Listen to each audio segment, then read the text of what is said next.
사도신경으로 우리의 신앙을 고백합니다. 나는 전능하신 아버지 하나님 천지의 창조주를 믿습니다. 나는 그의 유일하신 아들 우리 주 예수 그리스도를 믿습니다. 그는 성령으로 잉태되어 동정녀 마리아에게서 나시고 본디오 빌라도에게 고난을 받아 십자가에 못 박혀 죽으시고 장사된 지 사흘 만에 죽은 자 가운데서 다시 살아나셨으며 하늘에 오르시어 전능하신 아버지 하나님 우편에 앉아 계시다가 거기로부터 살아있는 자와 죽은 자를 심판하러 오십니다. 나는 성령을 믿으며 거룩한 공교회와 성도의 교제와 죄를 용서받는 것과 몸의 부활과 영생을 믿습니다. 아멘. 찬송가 505장 함께 찬양하시겠습니다. 찬송가 505장입니다.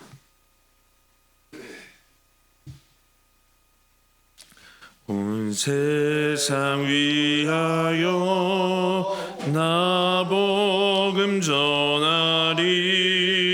만 백성 모두 나와서 주 말씀 믿으라. 죄 중에 빠져서 헤매는 자들아, 주님의 음성 듣고서 너 구원 받으라. 전하고 기도해 매일 증인 되리라. 세상 모든 사람 다 듣고 그 사랑 알도록 온 세상 위하여 이 복음 전하리. 저죄인 회개하고서 주 예수 믿으라. 이 세상 구하려 주 돌아가신 것 나 증거하지 않으면 그 사랑 모르리. 전하고 기도해 매일 증인 되리라. 세상 모든 사람 다 듣고 그 사랑 알도록 온 세상 위하여 주 은혜 임하니. 주 예수 이름 힘입어 이 복음 전하자. 먼 곳에 나가서 전하지 못해도 나 어느 곳에 있든지 늘 기도 힘쓰리. 전하고 기도해 매일 증인 되리라. 세상 모든 사람 다 듣고 그 사랑 알도록. 아멘. 오늘 우리에게 주신 하나님의 말씀은 열왕기상 22장 41절부터 53절까지의 말씀입니다. 열왕기상 22장 41절부터 53절까지의 말씀 한 절씩 교독으로 읽도록 하겠습니다. 이스라엘의 아합 왕 제4년에 아사의 아들 여호사밧이 유다의 왕이 되니 여호사밧이 왕이 될 때에 나이가 35세라. 예루살렘에서 25년 동안 다스리니라. 그의 어머니의 이름은 아수바라 시리의 딸이더라. 여호사밧이 그의 아버지 아사의 모든 길로 행하며 돌이키지 아니하고 여호와 앞에서 정직히 행하였으나 산당은 패하지 아니하였으므로 백성이 아직도 산당에서 제사를 드리며 분향하였더라. 여호사밧이 이스라엘 왕과 더불어 화평하니라. 여호사밧의 남은 사적과 그가 부린 권세와 그가 어떻게 전쟁하였는지는 다 유다 왕 역대 지략에 기록되지 아니하였느냐. 그가 그의 아버지 아사의 시대에 남아있던 남색하는 자들을 그 땅에서 쫓아내었더라. 그때 에돔에는 왕이 없고 섭정 왕이 있었더라. 여호사밧이 다시스의 선박을 제조하고 오빌로 금을 구하러 보내려 하였더니 그 배가 에시온 게벨에서 파선하였으므로 가지 못하게 되매 아합의 아들 아하시아가 여호사밧에게 이르되 내 종으로 당신의 종과 함께 배에 가게 하라 하나 여호사밧이 허락하지 아니하였더라. 여호사밧이 그의 조상들과 함께 잠에 그의 조상 다윗성에 그의 조상들과 함께 장사되고 그의 아들 여호람이 대신하여 왕이 되니라. 유다의 여호사밧 왕 제 17년에 아합의 아들 아하시아가 사마리아에서 이스라엘의 왕이 되어 2년 동안 이스라엘을 다스리니라. 그가 여호와 앞에서 악을 행하여 그의 아버지의 길과 그의 어머니의 길과 이스라엘에게 범죄한 느밧의 아들 여로보암의 길로 행하며 함께 읽겠습니다. 바알을 섬겨 그에게 예배하여 이스라엘의 하나님 여호와를 노하시게 하기를 그의 아버지의 온갖 행위 같이 하였더라. 기도하겠습니다. 좋으신 아버지 하나님, 은혜를 감사합니다. 지난 간밤에도 주님 은혜 가운데 평안을 쉬게 하시고 오늘 이 새벽에도 저희들을 주 앞에 불러주심을 감사합니다. 오늘도 저희들에게 새날 주시고 또 생명 주시고 건강 주셨는데 이 한 날도 주님과 더불어 동행하게 하시고 주를 기쁘시게 하는 한 날 되게 하여 주옵소서. 이 새벽에도 주님을 사모합니다. 말씀과 기도 가운데 저희들을 만나 주시며 주의 성령으로 충만케 하여 주옵소서. 기도의 용을 부어 주셔서 마땅히 간구할 것들로 기도할 수 있게 하여 주옵소서. 주님께 1000번째 예물과 또 감사의 예물 그리고 구역 예물을 드립니다. 하나님 아버지, 믿음으로 또 순종으로 감사로 드리는 예물을 주님께서 기뻐 받으시고 약속하신 하늘의 복과 땅의 복으로 충만하게 채워 주옵소서. 주의 은혜로 종의 가정들을 형통케 해주시며 그 자녀들을 축복하여 주옵소서. 예수님의 이름으로 축복하며 기도하옵나이다. 아멘. 이 새벽에도 주의 은혜와 축복이 함께 하시기를 축복합니다. 오늘 광고가 두 가지가 있는데 다 장례식 광고입니다. 하나는 우리 신복임 집사님 부친께서 돌아가셨고요. 장례식장은 순창군 보건의료원 장례식장입니다. 저희가 주관하지는 않습니다. 입관은 이제 오늘 오후 1시 30분에 있고요. 발에는 내일 오전 6시 30분에 있습니다. 신복희 집사님은 12여전도회고 구역은 1교구 13구역입니다.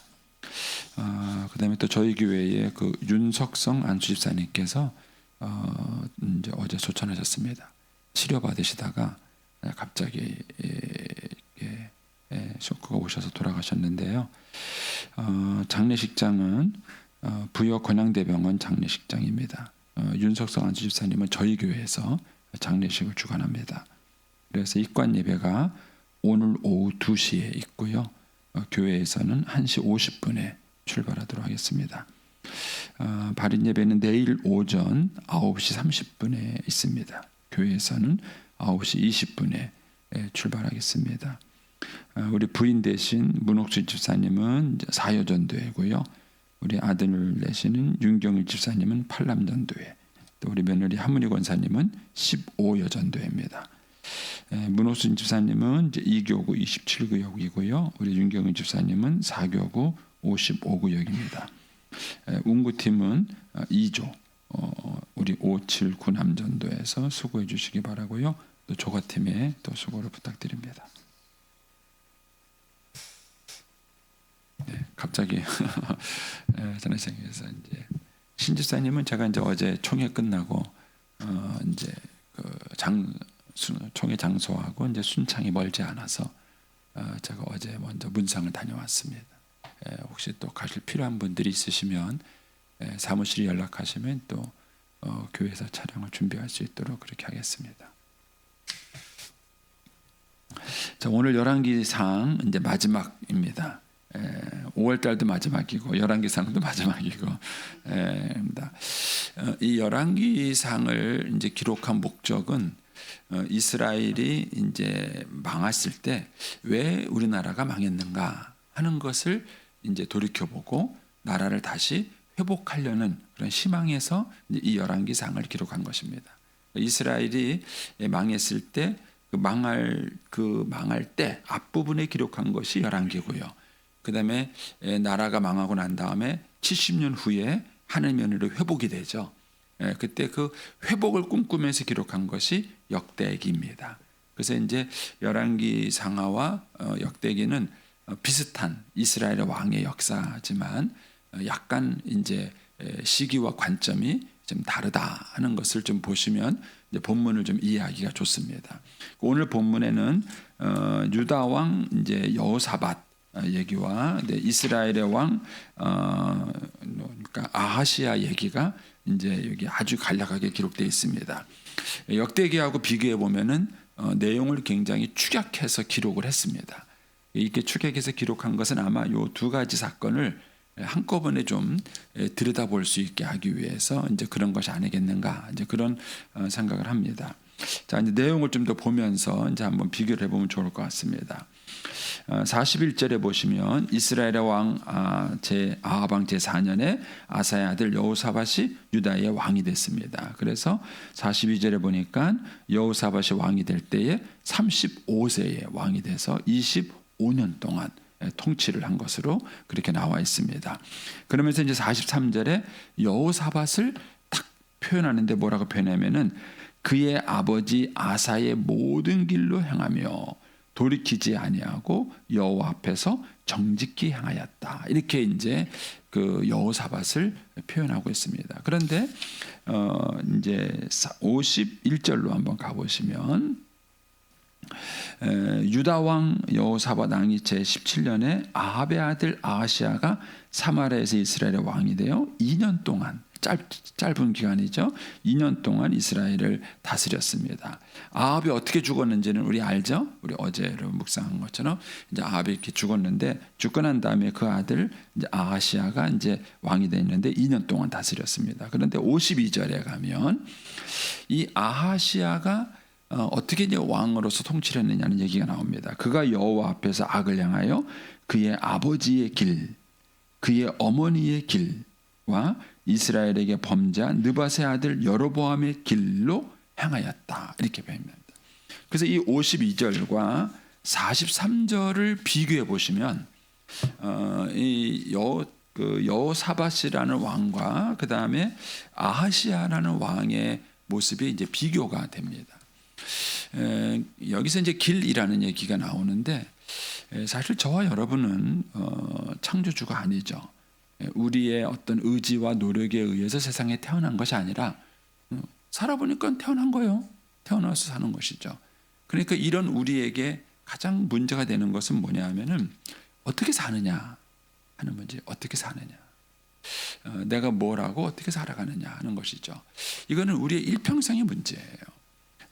이제 인생을 크게 보면은 내가 어떻게 살아가느냐 문제가 되지만은 내가 직장에 가면은 내가 이 직장에서 어떻게 해야 될지, 어느 동네 이사를 가면은 내가 이 동네에서 어떻게 살아야 되지, 결혼을 하면은 결혼을 어떻게 해야 되지, 이것이 우리의 일평생의 문제예요. 우리는 사실 아무것도 갖고 살고 있는 존재가 아니에요. 그렇죠? 인생을 모릅니다.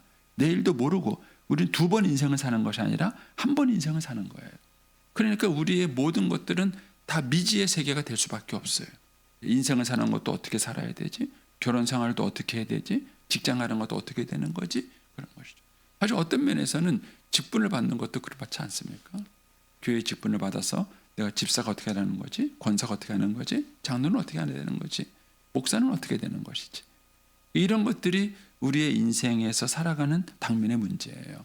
그러니까 사람은 이런 일 생활할 때 둘 중에 하나의 반응을 합니다. 하나는 그냥 본능적인 반응을 하는 거예요. 누가 나한테 탁 치려니까 확 피하고 나도 습관적으로 탁 대드는 거죠.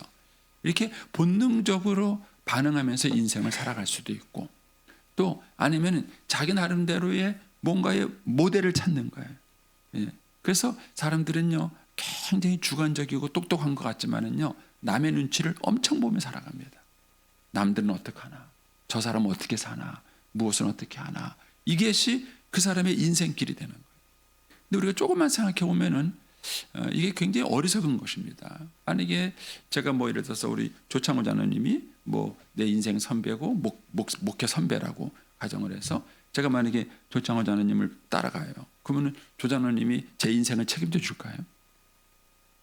물론 뭐 저하고 뭐 가까운 사이다가 그건 또 다를 수 있겠지만, 어쨌든 기본적으로 여러분들이 눈치를 보는 사람들, 남들은 어떻게 살아가는가, 저 사람은 어떻게 살아갈까 하고 눈치를 보면서 여러분들이 그분의 흉내를 내는데, 그 흉내를 내는 그 사람이 여러분들의 인생에 책임을 질 수 있겠는가 하는 것입니다.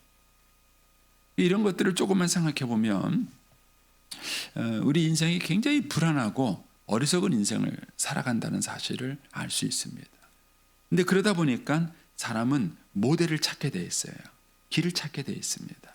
그럴 때 이 모델과 길을 누구를 선정하느냐에 따라서 인생이 달라지는 거예요. 여기에 이제 두 사람이 달라진 모습이 나오는데, 여호사밧은 43절을 보세요. 여호사밧은 뭐가 모델이었느냐? 일단 그의 아버지가 모델이었어요. 그의 아버지 아사의 모든 길이 일단 우리 아버지가 어떻게 살아갔는가. 예. 자, 여기 또 52절로 가보세요. 북이스라엘의 아하시아 왕도 마찬가지였어요. 그가 여호와 앞에 악을 행하는데 그의 아버지의 길, 그의 어머니의 길, 이게 1차적으로 따라가는 거예요. 그래서 이런 면에서 부모가 중요한 것입니다. 부모가 왜 중요한가? 일단은 자녀들이 인생을 살아가면서 누구 영향을 받겠어요? 부모 영향을 받는 거예요. 부모 영향을 받는 것입니다. 저도 저희 아버지 막 그렇게 욕하고 막 그랬는데요.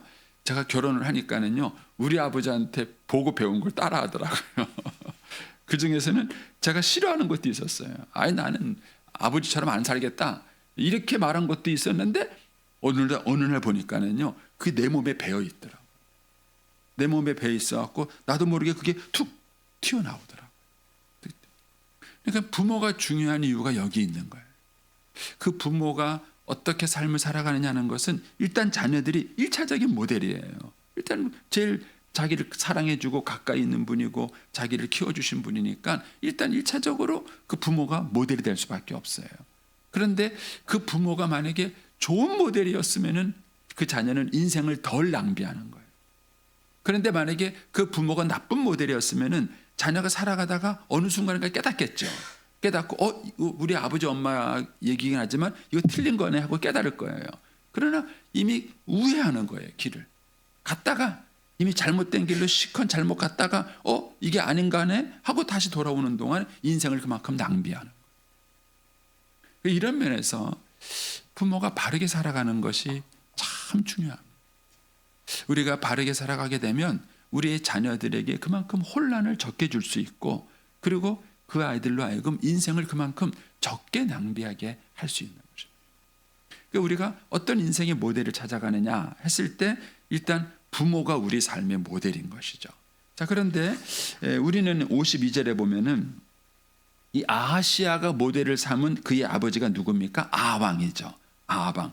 그리고 그의 어머니는 이세벨이에요. 이세벨이고 그 다음에 여로보암의 길로 따라갔다 그랬습니다. 그러나 이미 이제 우리는 아합과 이세벨이 어떤 삶인지 알죠? 우리 이미 지금까지 쭉 봤기 때문에 아합과 이세벨이 어떤 사람인지를 알고 이 아하시아가 그 길을 따라갔다는 걸 알 수 있습니다. 그러면 이제 43절에 오셔서 여호사밧이 본받았던 아사는 어떤 사람이냐? 시간이 좀 흘러서 잊어버렸을 것 같으니까 열왕기상 15장을 한번 보시겠습니까? 이미 우리가 본 것입니다. 열왕기상 15장. 시간이 지나서 여러분들이 잊어버리셨을 것 같아서 열왕기상 15장 11절 보세요. 열왕기상 15장 11절. 15장 11절. 거기 보시면 아사 얘기가 나오죠. 아사가 그의 조상 다윗과 같이 여호와 보시기에 정직하게 행하여 남색하는 자를 그 땅에서 쫓아내고 그의 조상들이 지은 모든 우상을 없애고 또 그의 어머니 마아가가 혐오스러운 아세라상을 만들었으므로 태우의 위를 폐하고 엄마인데도 딱 폐했어요. 그 우상을 찌고 기드론 시냇가에 불살랐다. 이게 아사예요. 아사.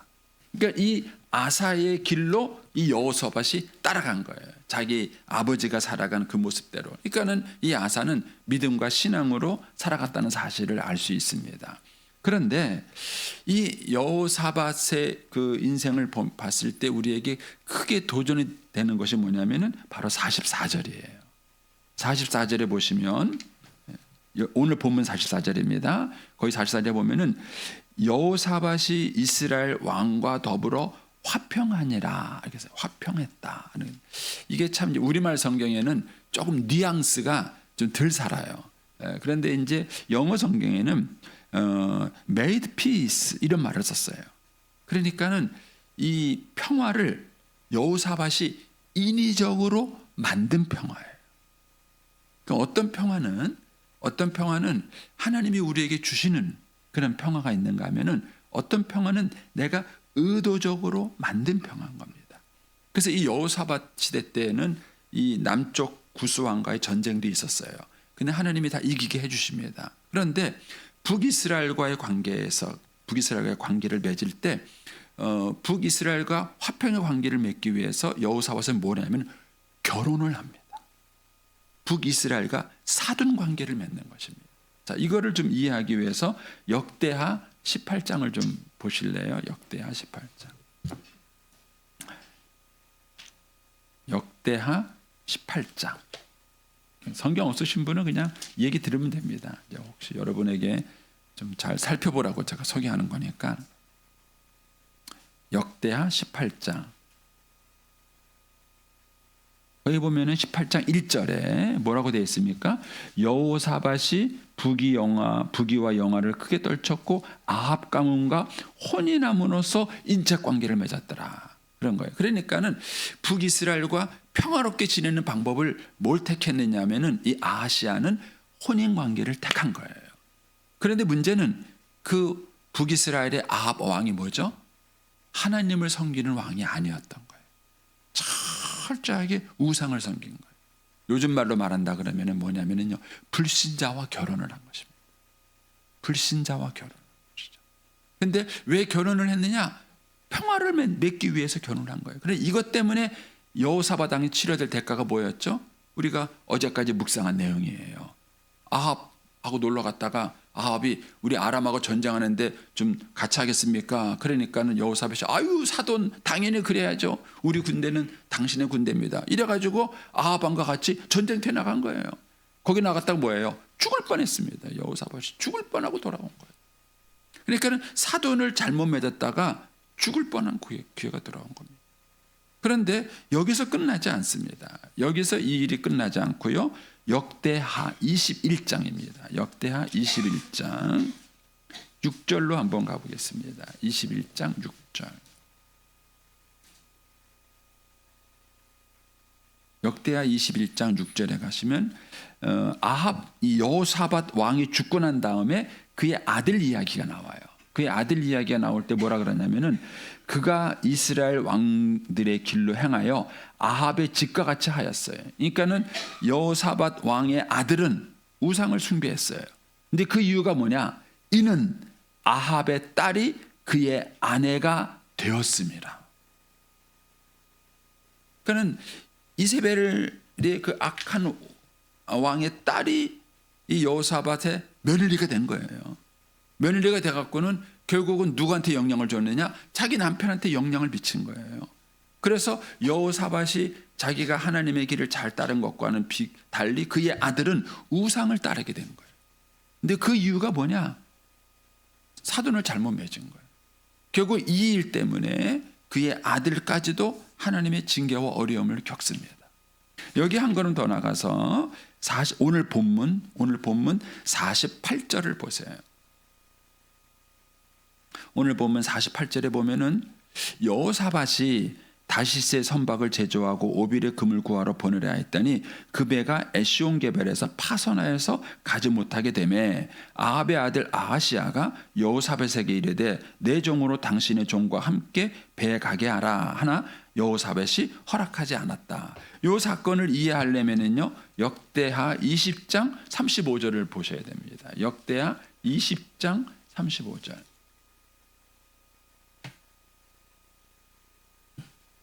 20장 35절 보면 유다 왕 여호사밧이 나중에 이스라엘 왕 아하시아와 교제하였는데 아하시아는 심히 악을 행하는 자였더라. 두 왕이 서로 연합하고 배를 만들어 다시스로 보내고자 하여 에시온 게벨에서 배를 만들었더니 그랬습니다.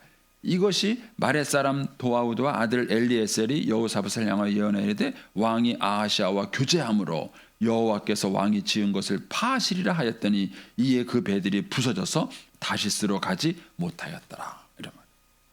그러니까는 이 여호사밧은 이 다시스가 지리상 보면은요 북이스라엘 위쪽에 있어요.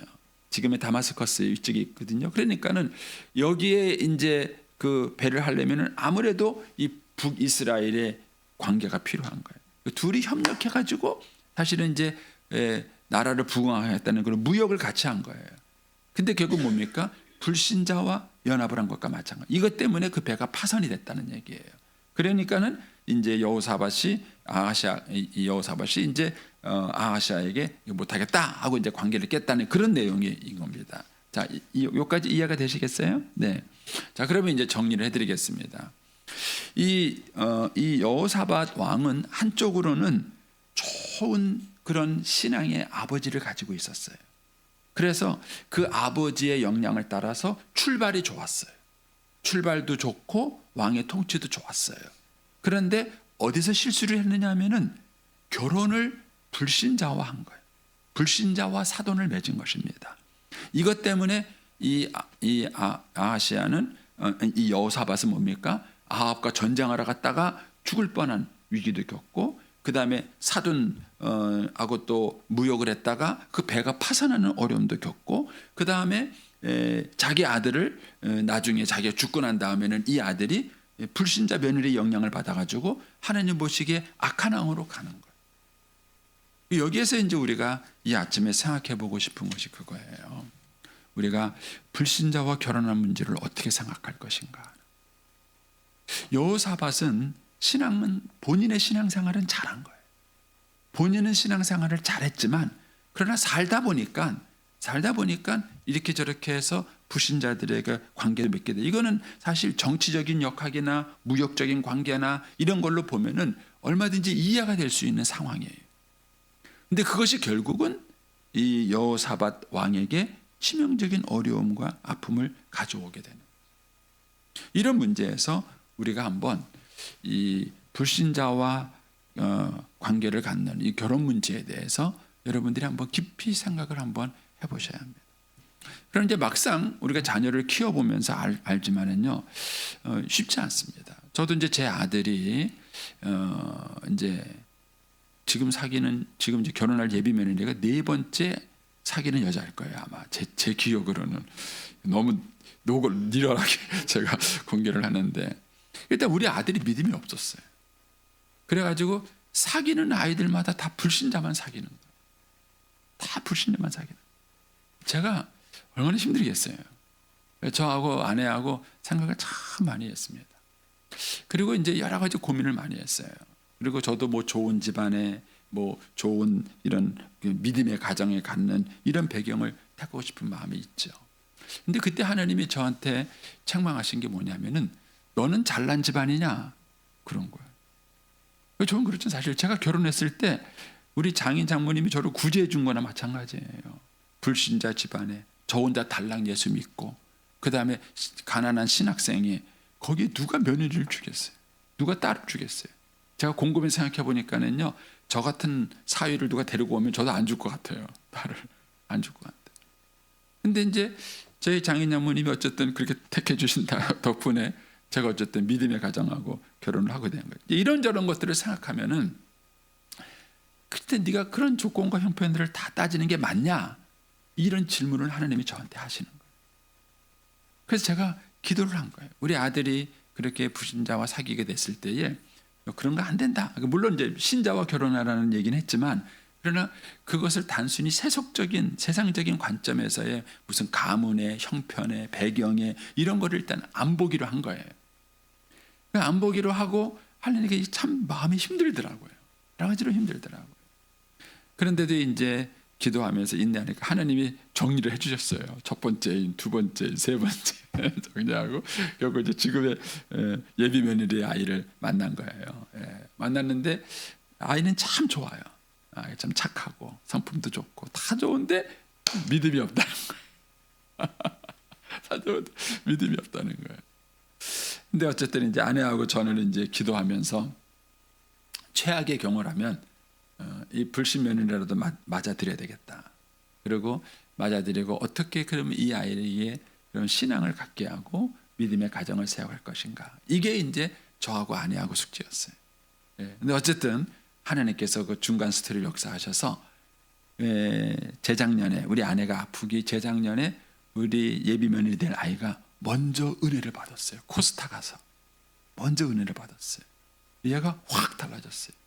그리고 얘가 우리 아들한테 영향을 줘갖고 작년에 우리 아들을 끌고 코스타를 간 거예요. 이게 아빠가 가라면 안 갔는데 애인이 가자니까 가더라고요. 이게 참 그 애인의 힘이 얼마나 무서운지.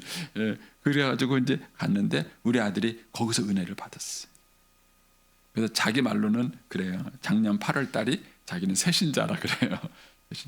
엄마가 한참 아플 때 이 아이가 거기서 은혜를 받았어요. 그래서 지금은 두 아이가 얼마나 믿음의 아이를 세워졌는지 모릅니다.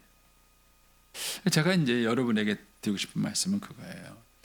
믿는 사람하고 결혼해라 하고 얘기를 하니까 그것을 다 큰 아이들에게만 얘기하는 거예요. 당연히 갈등이 생길 수밖에 없습니다. 그리고 그 아이들이 다 믿음의 자녀를 데리고 온다면 얼마나 좋아요. 그러나 형편이 그렇게 되지 않을 때가 많은 거예요. 쉽지가 않은 것입니다. 저는 그래서 이 문제들을 우리가 이제 단답형으로 풀 수 있는 문제는 아니지만 그러나 중요한 것은 어렸을 때부터 저는 이 아이들에게 꿈을 키워줘야 한다 생각합니다. 저는 그래서 오늘 본문에 있는 이런 사건이 얼마나 재미있는 얘기거리입니까? 우리 할머니 할아버지들이 이거를 재미있는 이야기화 시켜서 우리 손자 손녀들에게 이 이야기를 들려줄 수 있어요. 그리고 난 다음에 이 신자와 결혼하는 것과 불신자와 결혼하는 이 부분을 좀 확대해서 우리가 좀 재밌게 이 이야기를 우리 아이들에게 들려줄 수 있습니다. 그러면서 얘기해 줄 수 있어요. 너는 이 다음에 결혼해서 누구랑 결혼할래? 그러면 할머니 나는 믿는 사람하고 결혼할 거예요. 이 이야기를 어렸을 때부터 들려주죠. 이게 이야기의 힘이에요. 저는 그래서 우리가 이 열왕기에서 역대하 참 재밌잖아요. 어떻게 보면 이 왕들의 이야기지만 이게 재밌지 않습니까? 그래서 저는 이제 이런 이야기들을 우리 할머니 할아버지들이 우리의 손자 손녀들에게 어렸을 때부터 재밌게 이야기를 들려주셔야 돼요. 그리고 아이들이 어렸을 때부터 이 이야기를 담고 커야 돼요. 다 큰 아이들한테 무조건 믿는 사람은 결혼이 된다. 믿지 않는 사람하고 결혼하면 아빠가 허락하지 않는다. 이렇게 나가면 갈등과 어떤 어려움만 생길 수밖에 없는 거예요. 근데 어렸을 때부터 우리 아이들에게 이 이야기를 통해서 가치관을 형성시켜주고 그리고 그 가치관을 통해서 얼마나 재미있게 이 두 가지 이야기가 비교가 되잖아요. 이미 결론에 나와 있는 이 두 가지 사건들이 명백하게 비교가 되면서 우리가 믿는 자와 결혼하는 것과 믿지 않는 자와 결혼하는 것이 어떻게 인생이 다른가 하는 것들을 아이들에게 보여줄 수 있지 않습니까? 이런 것들이 저는 이 다음에 커서 우리 아이들이 어떻게 인생을 살아가야 될 것인가, 어떤 삶을 살아갈 것인가에 대한 중요한 길라잡이가 될 거라고 저는 믿습니다. 그래서 우리가 이런 성경의 이야기에 우리가 익숙해져야 되고요.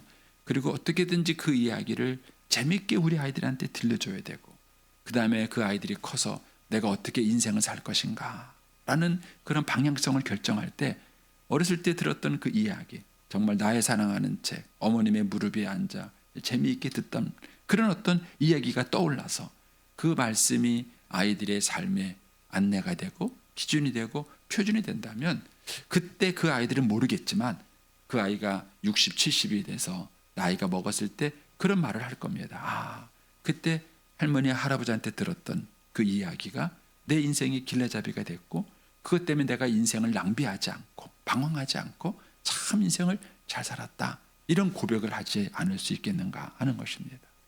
이런 관점에서 오늘 본문의 말씀을 한번 잘 묵상해 보시고요.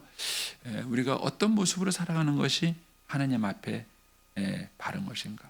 그리고 우리의 자녀들과 다음 세대들에게 어떻게 우리가 신앙을 기쁨과 행복으로 물려줄 수 있을 것인가. 이런 것들을 좀 한번 고민해 보는 그런 시간이 되면 좋겠습니다. 기도하겠습니다.